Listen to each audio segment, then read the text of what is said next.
My dad said I wasn't his daughter and cut me out of the will. So I revealed what he really burned. I was 23 when my father looked me straight in the eyes and said, "You're not my daughter." Then he cut me out of his will without warning, without mercy. The same man who once called me his little shadow now claimed I was a stranger. But he didn't know.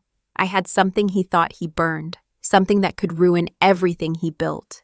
For years, I believed I came from a perfect family, my mother, my father, and the quiet house with white roses by the porch. But everything was a lie.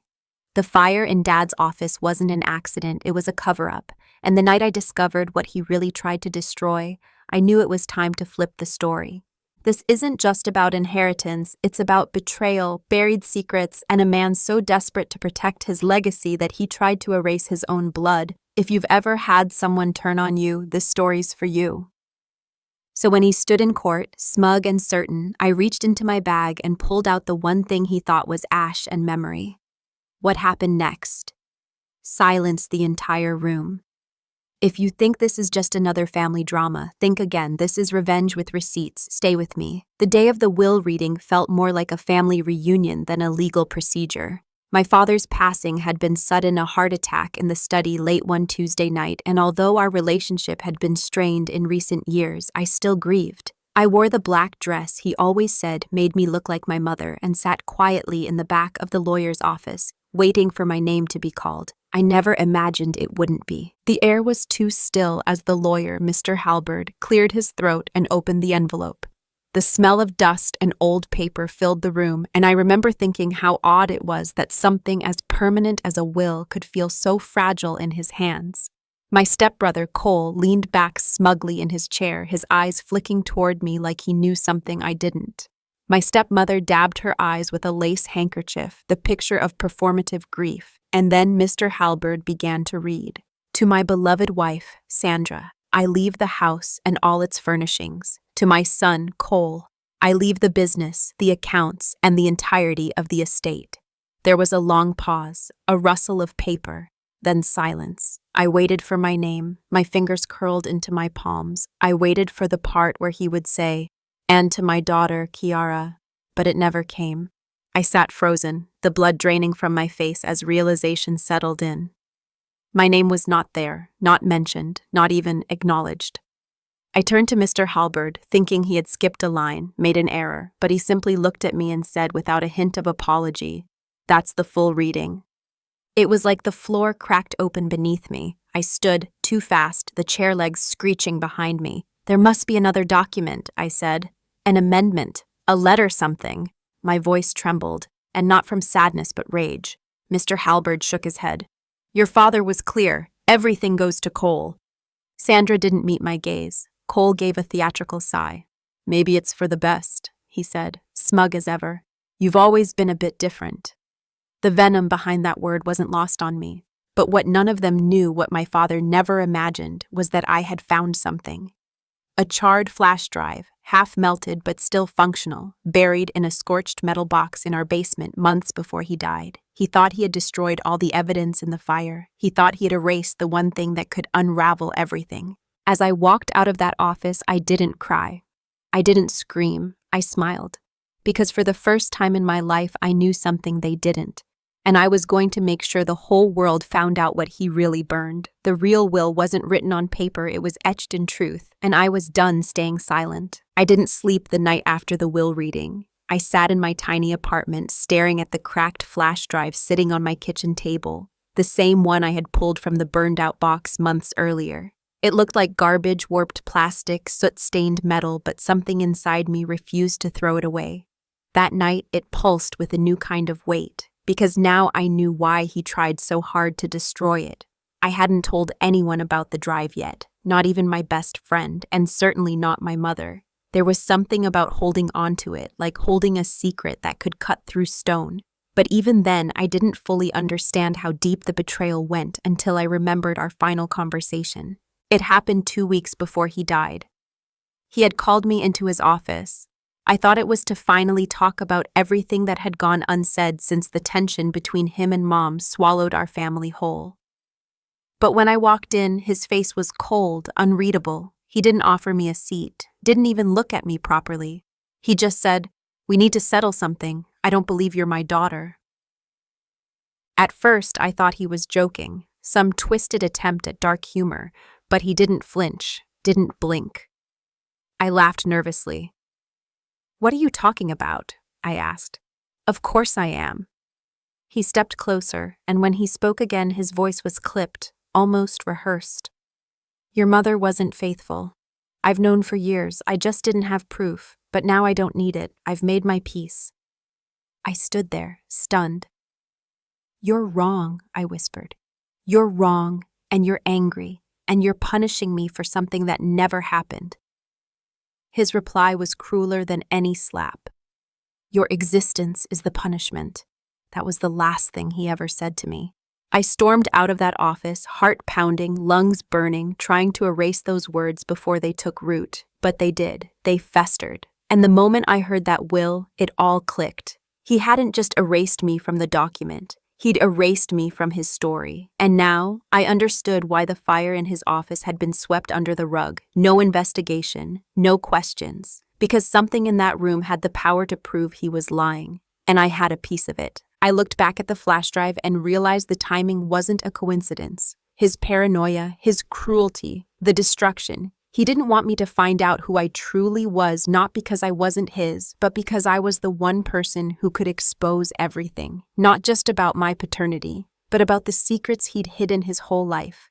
He died thinking he had the last word. But he didn't know I'd already started searching. He didn't know the truth was scorched, but still breathing, and I wasn't done yet. Not even close. After that brutal conversation, I kept my distance. I thought he needed space, that maybe he was battling demons he couldn't admit to. I didn't know he was planning to bury me figuratively, then literally under ashes.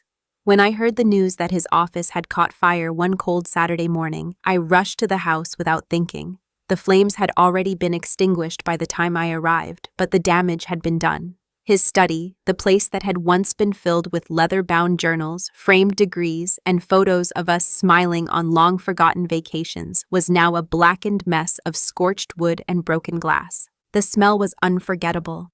Acrid, bitter, a heavy mix of burnt carpet and secrets. He stood in the front yard, arms crossed, watching the smoke curl up from the windows like a man at a funeral. Not sad, not shaken, just quiet. The fire chief's report said faulty wiring near the floorboards sparked it. They ruled it accidental. Case closed. But I never forgot how he wouldn't let anyone inside. "I'll handle the cleanup," he said when the neighbors offered help. "No need for insurance, just some old files." Old files. That was all he called them. But I remembered the way his hand trembled when he said it. It was the only time I saw fear crack through his stony composure. And now, months later, it made perfect sense. He wasn't worried about a fire. He was terrified someone would discover what he had tried to destroy. I started connecting the dots that night. The office had been filled with his private records, financial documents, legal files, even personal letters. He never trusted digital storage, but there was one exception. A password-protected folder I stumbled across years ago when borrowing his laptop for a school project. He snatched it from me so fast I thought he'd broken it. "Don't touch things that aren't yours," he snapped. I never brought it up again, but I always remembered the name of the folder: Inheritance. So when the fire conveniently destroyed only that part of the house, and when he refused to let even Mom step inside to see what had been lost, I knew it wasn't just wiring. It was intentional, controlled, strategic. That's what led me to the basement a week later. I wasn't even looking for anything in particular. I just couldn't sleep. I crept down those old wooden stairs, flashlight in hand, brushing aside boxes filled with childhood Christmas ornaments and forgotten shoes. And then I saw it. A half-melted box, its lid charred but still recognizable. Inside was the flash drive. He thought the fire had consumed it. He was wrong. I tucked it into my pocket, too scared to open it, too angry to leave it behind. And as I stood in that smoke-stained basement, I whispered the words he'd once used against me. "Don't touch things that aren't yours." Except this time, I knew he was the thief, and I was just reclaiming what he tried to erase. Before the fire, before the will, before the denial that shattered everything, I was his everything. My childhood was filled with hand-picked fairy tale books, pony rides on Sundays, and backyard tea parties where he played the grumpy king pretending not to smile. My mother used to joke that I had him wrapped around my little finger, and it wasn't a lie. He called me Star. Not Kiara, not Kiddo, just Star, because he said I lit up the darkest parts of him, and I believed him. For most of my life, I would have sworn there wasn't a father more loving, more proud, more present than mine. He never missed a school recital. He taught me how to ride a bike, how to build a bonfire, and even how to balance a checkbook when I was still in middle school. I wanted to be just like him, sharp, decisive, respected. People admired him, and he made sure I knew it. I was the girl who got extra candy at church because that's Mr. Dawson's daughter. It wasn't just love, it was legacy. I thought I was his legacy. But something shifted the year I turned 18. The warmth in his voice cooled. He stopped calling me Star. It became Kiara. Then eventually nothing. Conversations shortened. His hugs turned to handshakes. At first, I blamed myself. Maybe I had disappointed him. Maybe the pressure of adulthood made me boring or ungrateful. But when I asked him directly, he just shrugged. "People grow apart," he said one day, eyes fixed on his newspaper. "That's life." I didn't understand what was happening, but my mother did.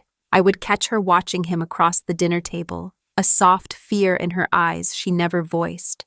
One night, when I pressed her about it, she whispered, "Your father is wrestling with something. Give him time." But time didn't heal it. It only made it worse.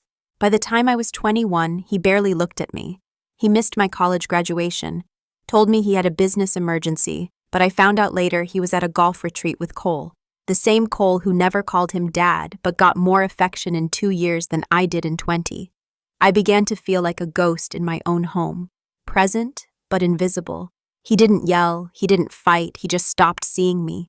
And yet, even as the distance grew, I still held on to those childhood memories like they were proof that I mattered, that he once loved me, that maybe something could change. But now I realize the man who raised me, the one who braided my hair and carried me on his shoulders, was already starting to disappear back then. He had a plan, a reason. And it wasn't just about me being a disappointment. It was about something he knew and couldn't unknow, something he couldn't control. And whatever it was, it scared him more than he was willing to admit. Looking back, the moment I should have known something irreversible had happened was during the family meeting. It was 6 months before the will reading, and Dad had summoned all of us. Me, my mother, Cole, and his wife into the living room on a Sunday afternoon. He called it a household realignment. I didn't even know what that meant, but he made it sound like a business strategy rather than a conversation about family. The living room felt colder than usual, despite the sun streaming through the bay window. I sat on the edge of the couch while my mother perched beside me, her hands tightly folded. Dad stood like he was giving a presentation, arms crossed, back straight. Cole and his wife lounged on the love seat like they were already in on it. There was no preamble, no warm-up, just a blunt declaration. From this point on, all family business will go through Cole. He will be acting in my stead. That was the first punch. The second came seconds later. Estate matters have also been updated. Everyone has been informed of their roles. Everyone except me. I remember glancing at my mother, hoping she'd object, but her face had that same defeated softness I'd noticed more and more lately. She didn't look shocked, just tired.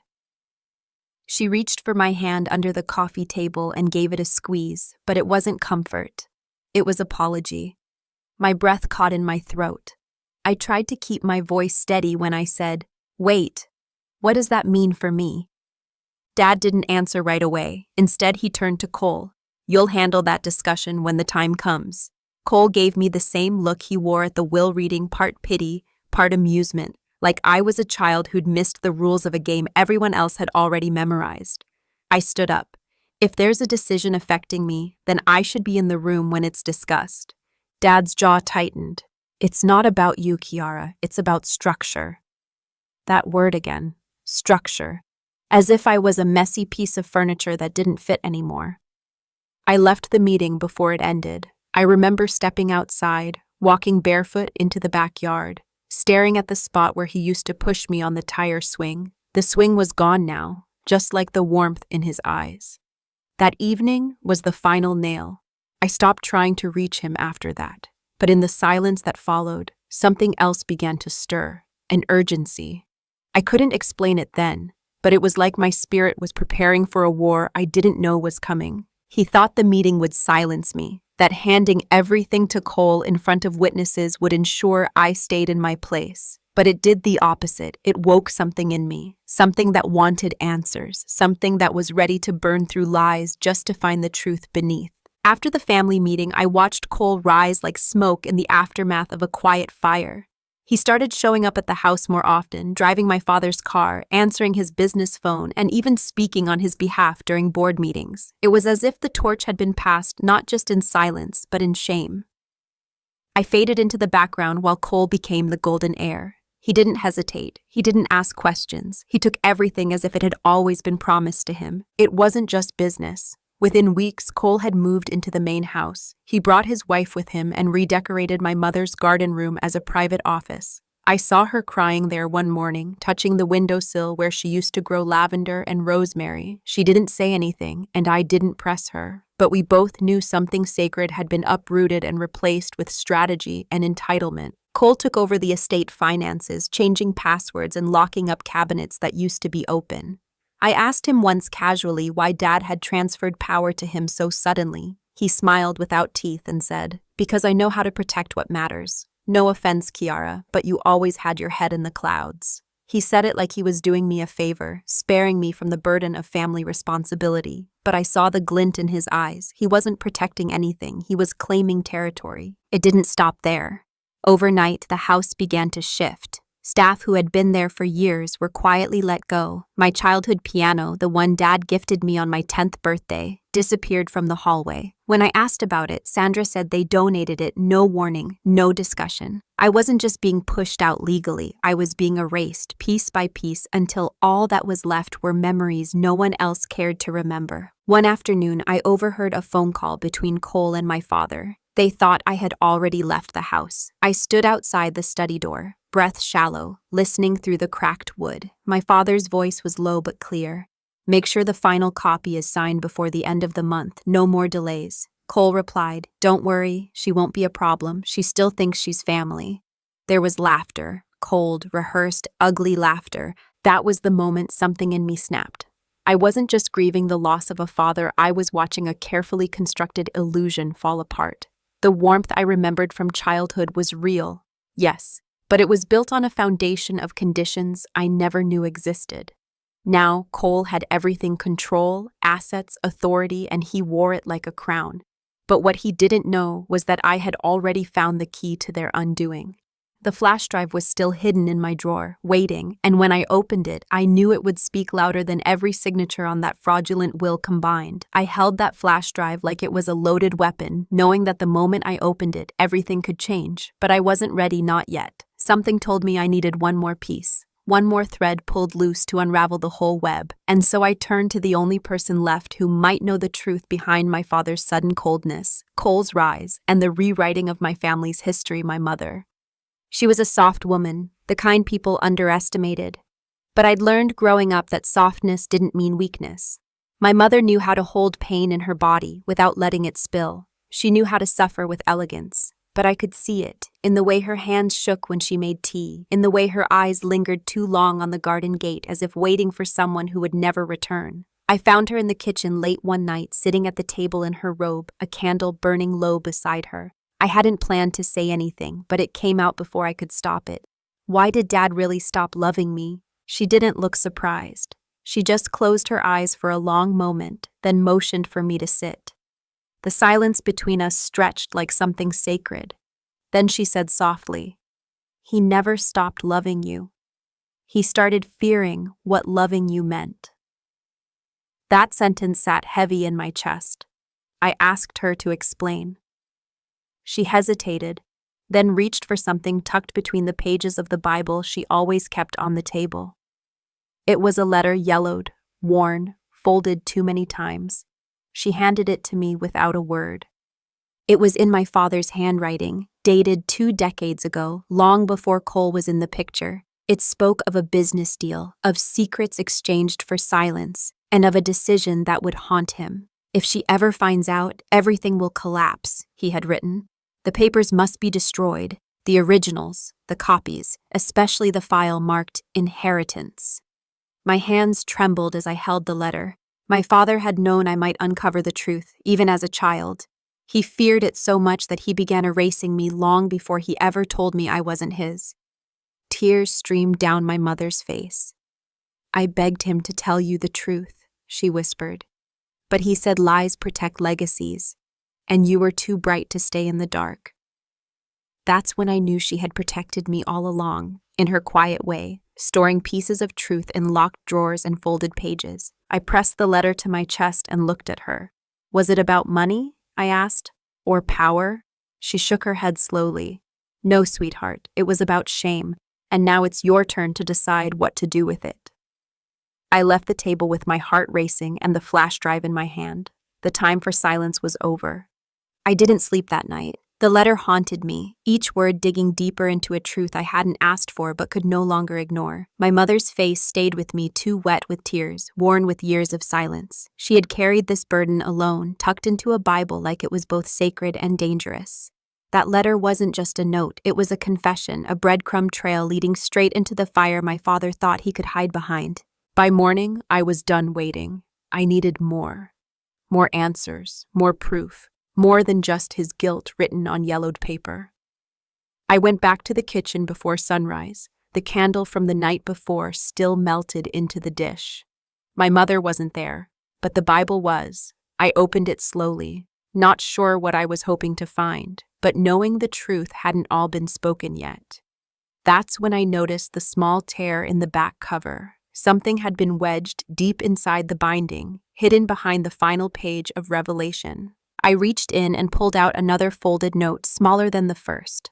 This one was addressed to me, my name written in her script, so familiar and trembling like it had been written with a shaking hand. I opened it with care and my breath caught. It wasn't just a letter, it was a timeline, a list of dates, short notes, locations. Some of them I recognized, like the summer Dad took me on that impromptu road trip without telling Mom, or the night he got into an argument with his business partner and came home smelling of whiskey and fear. But other notes were stranger. Deposit box 31C, not in his name. Dr. E.M., don't lose the contact. Copy made before fire. And then the final line. If he ever says you're not his, ask him why he burned the envelope with your birth certificate in it. That was it. That was the dagger. I sat there gripping the note, my pulse pounding in my ears. He hadn't just questioned my identity. He had tried to erase the proof that I ever existed in his story.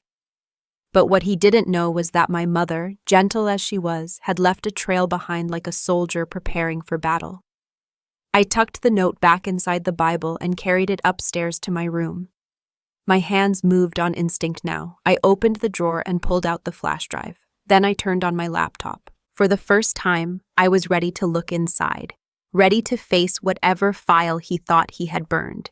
Because if he was willing to incinerate paper to bury the truth, then I was willing to risk everything to resurrect it.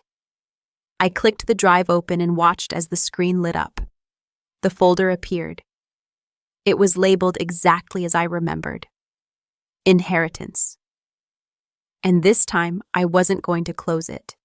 The folder blinked open on my screen with a quiet finality, as if it had been waiting years for someone to finally see it. My hands hovered over the mouse, my breath caught somewhere between dread and fury. The room around me disappeared. It was just me, the flash drive, and everything he tried to erase. The folder labeled Inheritance contained only 5 files. No dates, no titles, just numbered. 1, 2, 3, 4, 5. I clicked on the first. It was a scanned document, an old birth certificate, but not mine, at least not with the name I knew. It was issued in a small town 3 states away, dated a week before my supposed birth date. The mother's name was my mother's. The father's name was blank. And the name on the baby wasn't Kiara Dawson, it was Kiara Monroe. My heart lurched. I clicked the second file. This one was a letter, typed, cold, addressed to my father from a man named Eric Monroe. I've agreed to walk away, it read, on the condition that the girl never knows. If I find out she's been told the truth or used against me in any way, I'll expose the financials. I have the documents, I have the records. You know I do. I didn't recognize the name, but the tone was unmistakable. My real father wasn't the man who raised me. My biological father had been bought into silence, and my mother, my sweet, silent mother, had agreed to protect me by giving me to the man who could offer a stable life, a future, a name. I sat in shock, tears welling up as I opened the third file. This one was financial. Bank transfers, wire receipts, payments made over 17 years to a private account listed under a trust fund, the name of which included the initials KM. He had been paying to keep the truth buried, all while raising me under his roof, pretending I was his. The same man who taught me to drive, who tied my shoelaces and kissed my forehead goodnight, had known all along. The fourth file was a scanned legal agreement between him and Eric Monroe. It confirmed what I now feared. I was born from a relationship my mother tried to forget. My father, the man I thought was mine, had taken me in to protect her reputation and his image. But when I turned 18, the deal expired. That was why everything changed. That was why he pulled away. I was no longer a child he needed to shield. I had become a liability. I opened the fifth file. It was a video. A grainy clip of my father in his office, burning the envelope that once held the original birth certificate. "This never existed," he said to the camera, unaware it was backing up to the flash drive automatically. I slammed the laptop shut. I had seen enough. He thought it was gone, but I had it. And now I had a choice, truth or silence, exposure or erasure, and I already knew which one I would choose. After watching the video, I couldn't move for several minutes. My chest was tight with a strange mixture of sorrow and rage.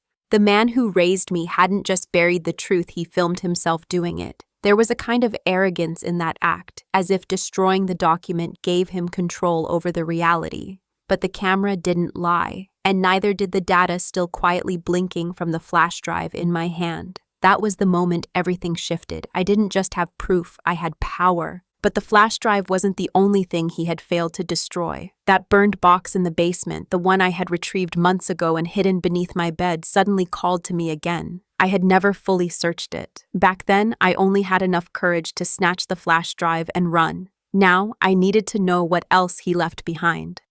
I pulled the box out, its lid still charred, its edges blackened with smoke. The air inside was laced with the faint scent of ash and ink. It smelled like memory.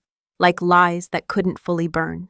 Inside, I found scraps of paper, singed corners, half-ruined files, brittle folders stained with water and smoke. Most were unreadable, but one file tucked in the bottom, sealed in a fireproof plastic sleeve, had somehow survived almost perfectly. I pulled it out carefully and opened it. It was a letter of intent, written to a private lawyer, unsigned but typed in my father's unmistakable cadence. In it, he expressed his desire to update his estate plan, but not in favor of Cole. It was written before Cole ever entered the picture. The letter spoke of setting aside funds for my daughter Kiara and of creating a foundation in her name to help girls in foster care. "She deserves the world," he wrote. "I won't let the sins of the past punish her future." I froze. This wasn't the man who cut me out. This was the man who raised me when I was small, the one who called me Star. It hit me then. There had been a time he meant every word. A time before the shame, before the deal expired, before Cole poisoned his judgment. Something or someone had changed him, not all at once, but slowly, deliberately. I folded the letter with shaking hands and stared at the contrast. On one side, the proof of how much he wanted to protect me. On the other, the evidence of how violently he turned against me once the illusion began to crumble. He had tried to erase both versions of himself, the loving father and the terrified man. But fire doesn't just destroy, it reveals what clings to the flame. I had both now, the truth in ashes and the lie on paper. I was done playing quiet. The storm he feared had already begun the day he filmed that fire.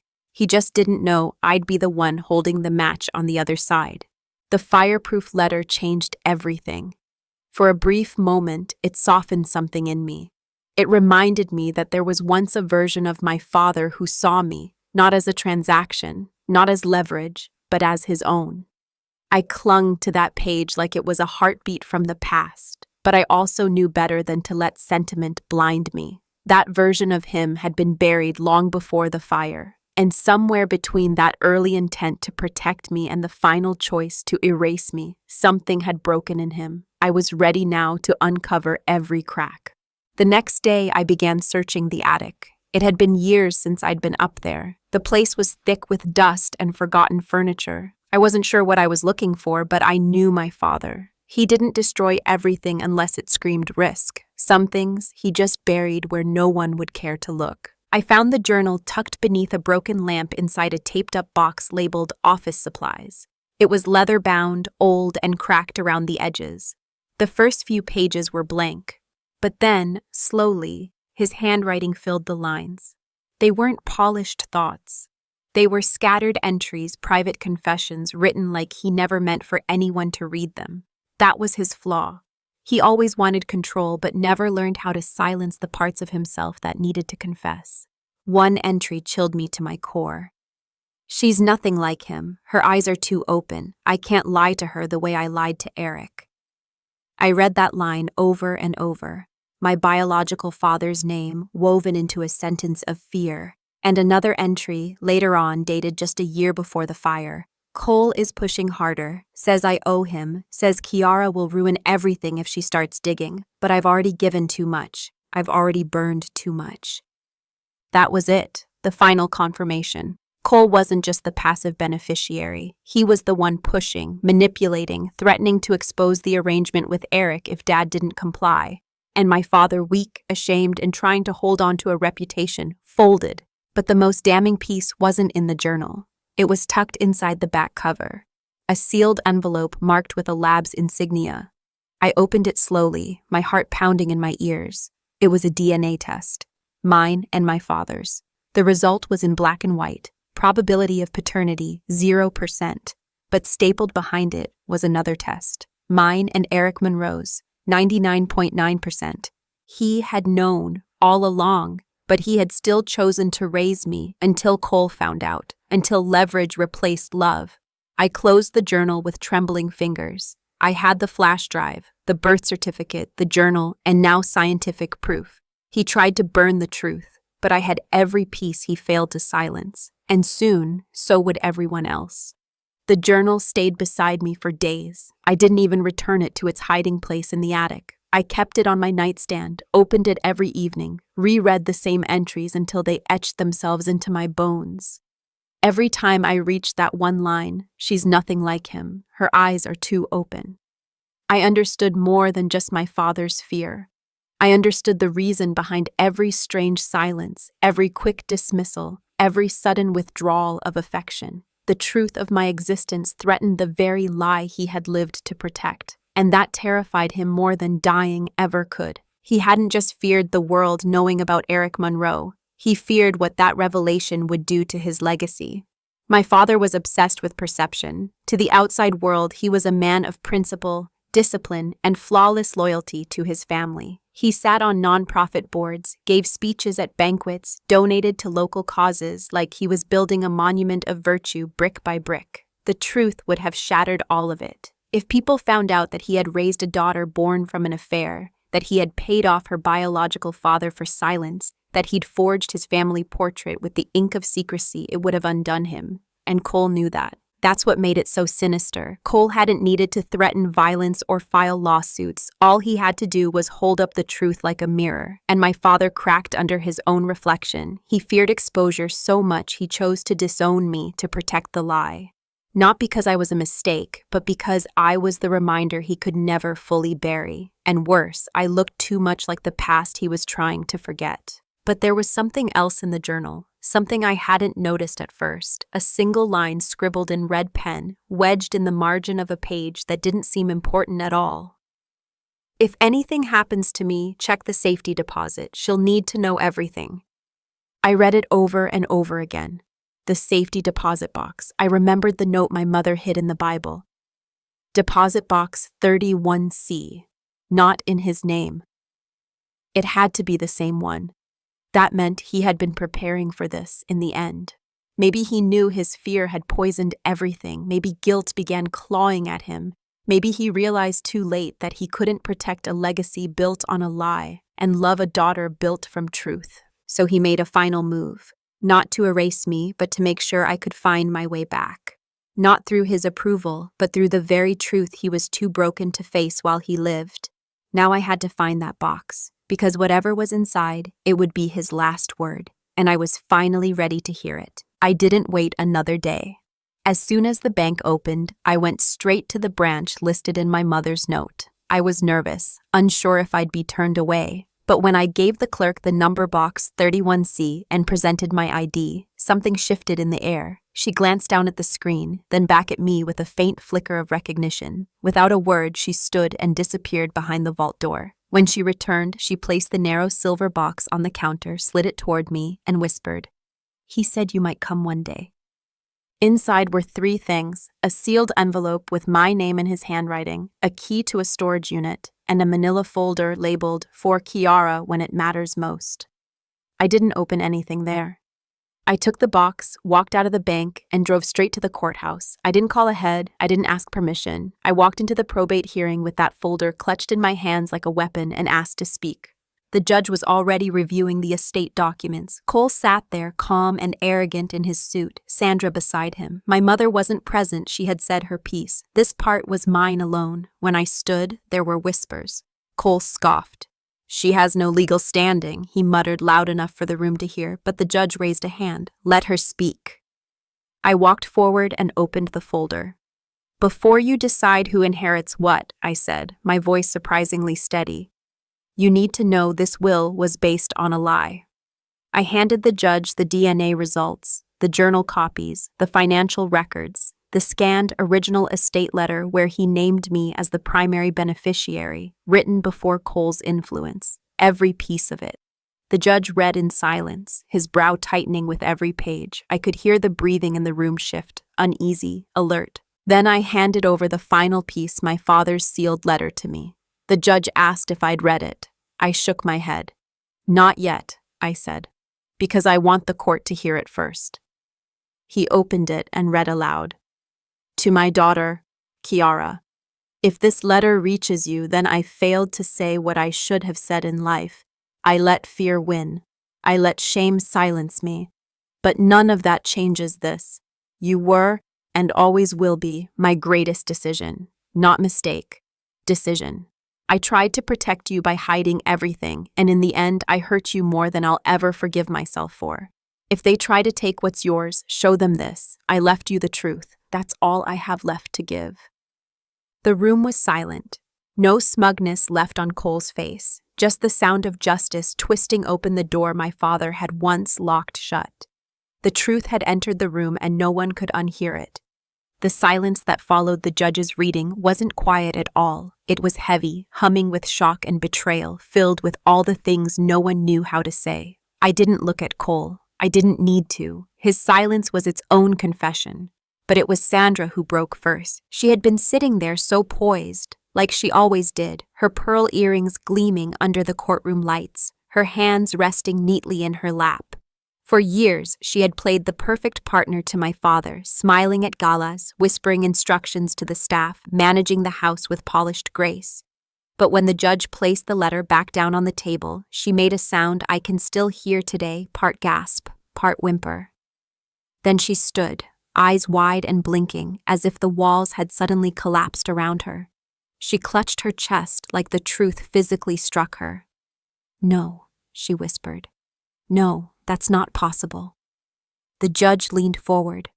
"Ma'am, are you all right?" Sandra's mouth opened, but no words came. Her gaze moved to me, and in that single moment, I saw something terrifying and raw, not hate, not anger, fear. She reached out as if to steady herself, then crumpled to the floor like a curtain being pulled down. The room erupted. People stood. Cole rushed to her side. A clerk called for a medic. But I didn't move. I just stood there, the truth still warm in my hands, watching as the woman who helped erase me now came undone by the very thing she tried to silence. They carried her out of the courtroom. Cole didn't look at me once. He held her the way someone clings to a crumbling statue, desperate to keep the illusion intact. But illusions don't survive sunlight, and that room had been flooded with it. When the court resumed, the judge's tone was different, sharper, stripped of sympathy. He turned to the estate attorneys and requested an immediate reevaluation of the will, given the new documentation and evidence. Cole tried to object, but the judge silenced him. You had an opportunity to present a full and honest picture of this family's history. What was brought to light today changes the nature of this case entirely. My fingers were still shaking when I sat back down, but it wasn't from nerves anymore. It was release. I had finally done what I thought I never could. I'd spoken for myself, with proof in hand and purpose in my voice. The court adjourned for the day, but I knew things would never go back to how they were. Sandra's collapse wasn't just physical, it was symbolic. The empire they built on secrecy and control had fractured, and the cracks had turned to ruins. As I left the courthouse, sunlight hit my face like a blessing. It felt like breathing air I hadn't tasted in years. I wasn't just out of the will, I was out of the cage, and for the first time, I wasn't afraid of what came next. In the days that followed the courtroom explosion, the media caught wind of the story. Headlines danced across local news outlets. Daughter cut from will uncovers family secret. Estate battle reveals hidden truth. Heiress proves paternity with flash drive evidence. I didn't respond to reporters, didn't offer interviews or statements, not yet, because behind all the public noise, I was still sitting with one quiet, painful question. Why? Why did a man who once called me his greatest joy turn so ruthlessly against me? I thought I knew the answer. The DNA test, the shame, the manipulation from Cole. But it wasn't until I returned to my father's office, the same room that had once gone up in flames, that I truly understood. The house had been left to Cole, but the court ordered a full inventory of all assets while the estate was reevaluated. I was given supervised access to the office to catalog any remaining personal documents. That was where I found the final piece. Tucked inside a locked drawer was a file labeled Monroe Confidential. I don't know why it hadn't burned with the rest. Maybe he forgot it. Maybe he couldn't bring himself to destroy it. Inside were transcripts from over 2 decades ago, court records, sealed agreements, and a restraining order. It wasn't against my mother or me. It was against Eric Monroe. Eric hadn't just been an old flame. He was dangerous, controlling, violent. There were photographs attached to the police report, grainy black and white images of bruises on my mother's arms and a shattered window from a night she never told me about. The restraining order had been approved swiftly. My father, legal or not, had filed to protect us. He wasn't covering up an affair for reputation alone. He was hiding us from a man he truly feared. The payments, the silence, the adoption of me as his own, it wasn't just strategy, it was survival. And when the terms of that arrangement began to expire, when Eric started to threaten to come forward, when Cole used that threat to gain leverage, my father unraveled. He didn't know how to fight it anymore. So he did the only thing he knew would protect himself. He erased the part of the story he couldn't control. Me. Not because he hated me, because he feared what I might attract back into our lives. I sat in that office for hours, holding that folder, tears falling slowly down my cheeks. He was wrong in how he handled it, but for the first time, I saw his actions not just as cruelty, but as panic.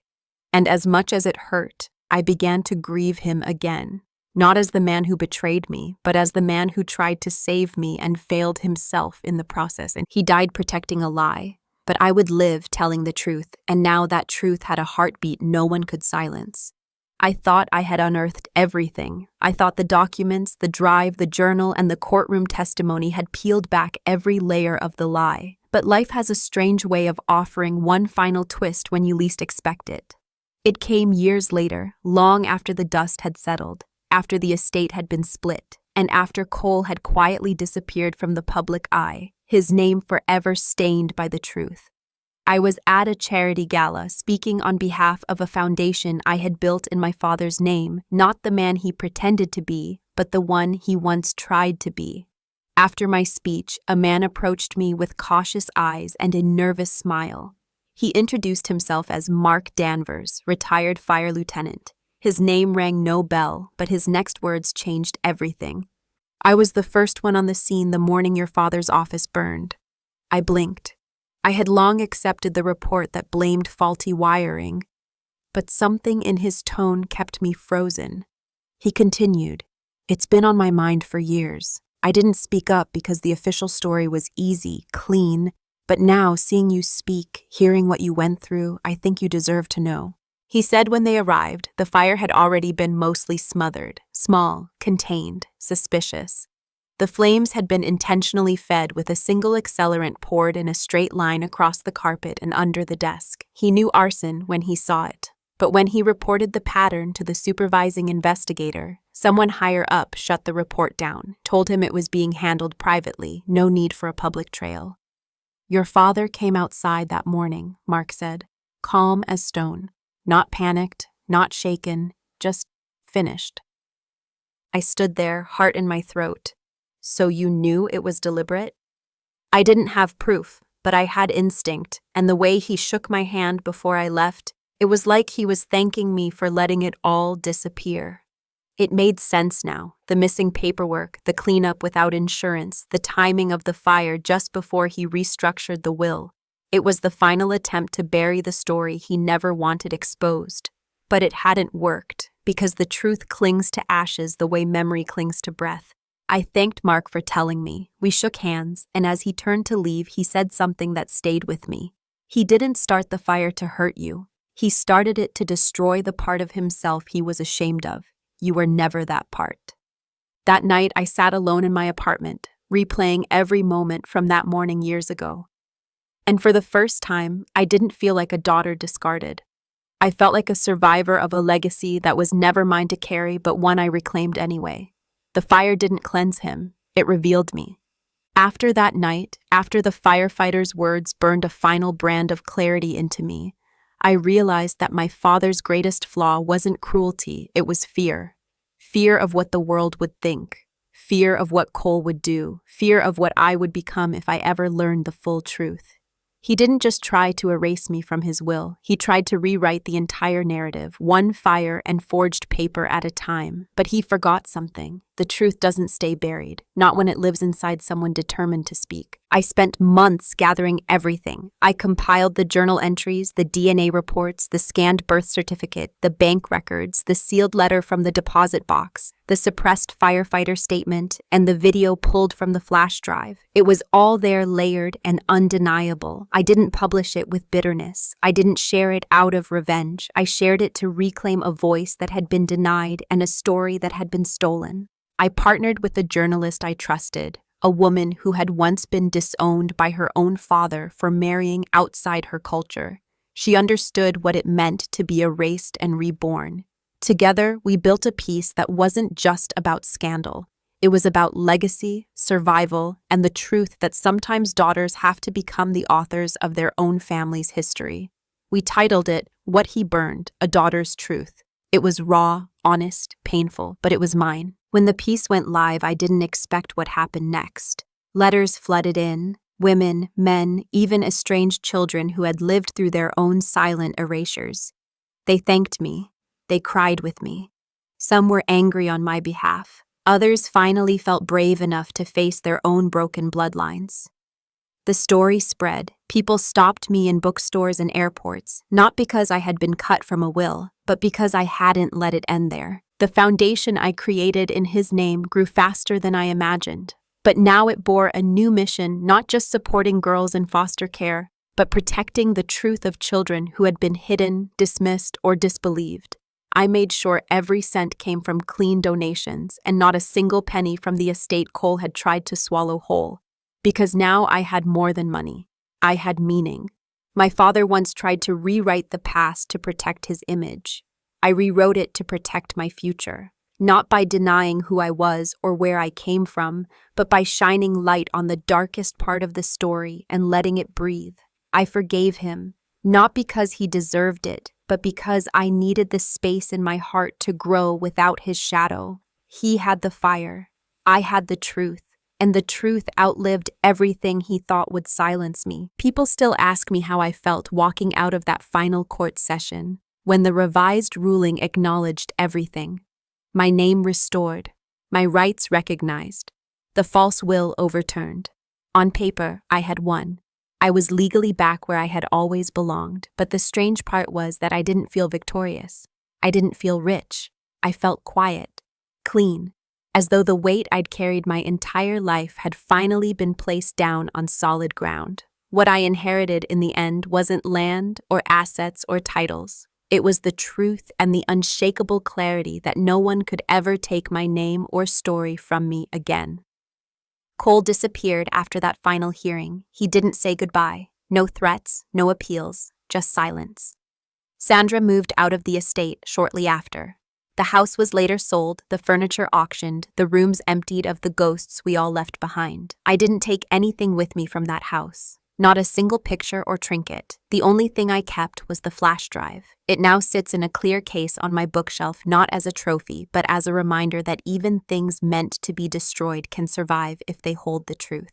I visit my father's grave sometimes, not often, but enough to remind myself that even the most complicated love can still leave a bruise that never fully fades. I don't bring flowers, I bring silence, and sometimes I speak into that silence. Not with anger, not even with sorrow, but with honesty. You tried, I whisper to the wind. You failed, but you also taught me something. You taught me how powerful the truth becomes when someone refuses to bury it. The world moved on, as it always does. But I remained changed. The girl who once begged for recognition no longer needed it. I learned to stand on my own voice. I learned that legacy isn't found in a will or wealth. It's found in the courage to say, this is what happened, this is who I am, and this is what I will never let happen again. Years later, I started a writing program in my foundation for young women with hidden pasts and fractured families.